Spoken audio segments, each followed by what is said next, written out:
presence of the sent ones of God, working alongside with the faithfulness of our beloved apostle. Praise the Lord. Mga kapatid, if it's not because of your partnership, Tunay nga naman. this mission will not go far. And we thank God for the faithfulness of our dear apostle. You see this Holy Global Crusade? I'm telling you right now, this is such a huge expedition. Tunay. Mga kapatid, whenever we stand for the Holy Global Crusades, millions and millions and millions, thousands and thousands of dollars we spend just to reach out to the unbelievers. Praise the Lord. Just like the early believers there at the Antioch. Oh, just to, convey to them the gospel. Because of our partnership. And this August 8 and 9, this gospel artist named Tasha Cobbs. I've heard about Tasha Cobbs. This ambassador of goodwill, she is also partnering Praise the Lord. with Apostle when it comes to preaching the gospel there at New York. There at New York, wherein the number of Christians are unprecedented because it is a city where many luxuries. City of sin. It's a very luxurious place. Mga kapatid, if that ambassador of goodwill partners with Apostle, mas lalo na tayo. Praise the Lord. Tayo na mga nakakaranas ng katapatan ng Diyos. Praise the Lord. Purihin ang ating Panginoon. Praise the Lord. Mga kapatid, a heart transformed by Christ becomes a heart willing to serve and sacrifice Amen. and to partner with our Lord Jesus Christ. And thirdly, our third point was actually exhorted already by our brother Edgar de Asis. I said, that helped me. That helped me. It will lessen up my time when it comes to preaching the word. Not because it is conducive for me, but because he gave emphasis already. Amen. Praise the Amen. Lord. Kaya third trait of a true Christian is having the generosity in the midst of trials. Acts 11:29. Acts 11:29. Are you still with me? Amen. Acts Having 11:29. So the believers in Antioch, these first Christians, amen, in the times of trial.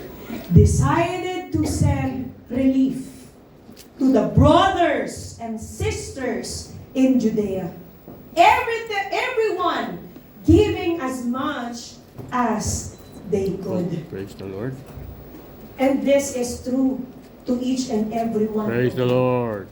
Totoo ito sa bawat isa sa inyo. Praise God.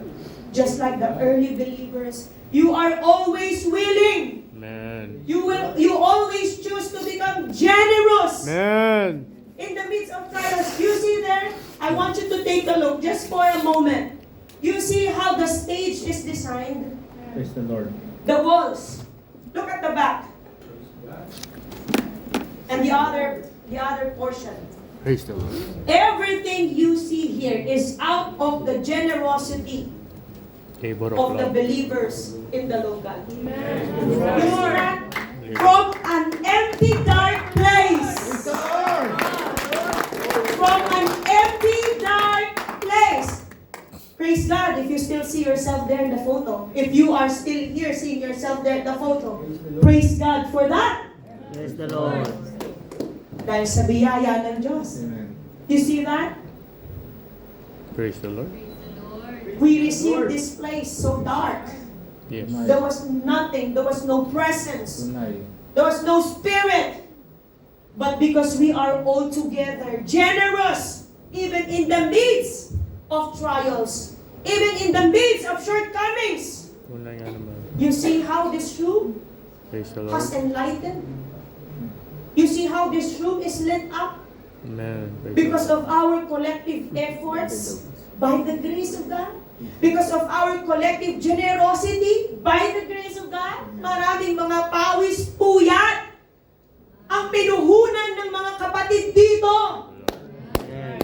That's why this place is not just ordinary place. This is not Worship.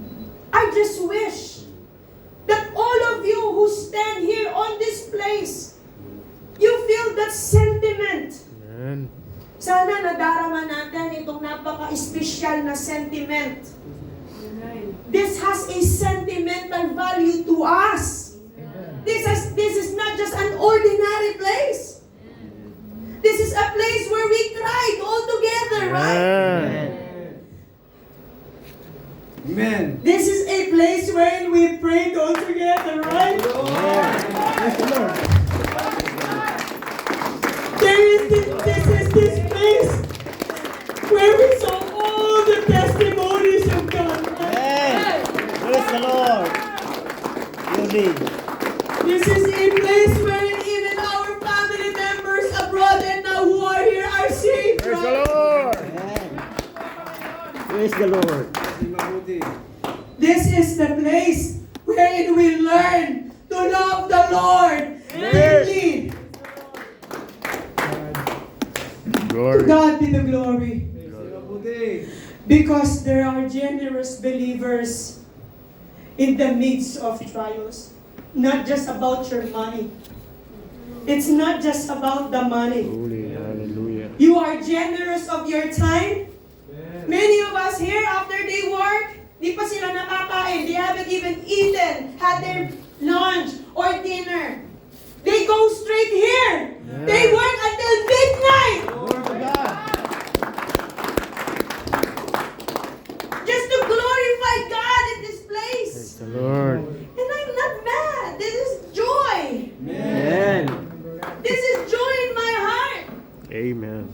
Because we are truly Christians of God. Amen. Lord. Sino ang gagawa ng mga bagay na ito kung hindi tayo mga tunay na mga alagad ni Kristo? Ito'y walang pagbukunwari. This is not about pretension. This is not because we are forced. This is not a compulsory. This is because of the generosity Amen. that we have from our hearts. Love. Mga kapatid, so if you are thinking of leaving the church, go back how it all started. Amen. Amen. Amen. Go back how it all All. began. Truly. Purihin na natin. Praise the Lord. Praise the Lord. Now, what is the promise of the Lord? Praise be to God. In Deuteronomy 7, verses 8 and 9, we are as well the nation of the Lord. Amen. Are you convinced Amen. Amen. that you are Christians? Amen. Lord. That you are believers Amen. of our Lord? Rather, it was simply, in CED, please shall we read, Praise the Lord. Praise the but the Lord chose you. Remind this to yourself. But the Lord chose you Amen. because He loves you Amen. Thank you, Lord. and because He had made a promise to your ancestors.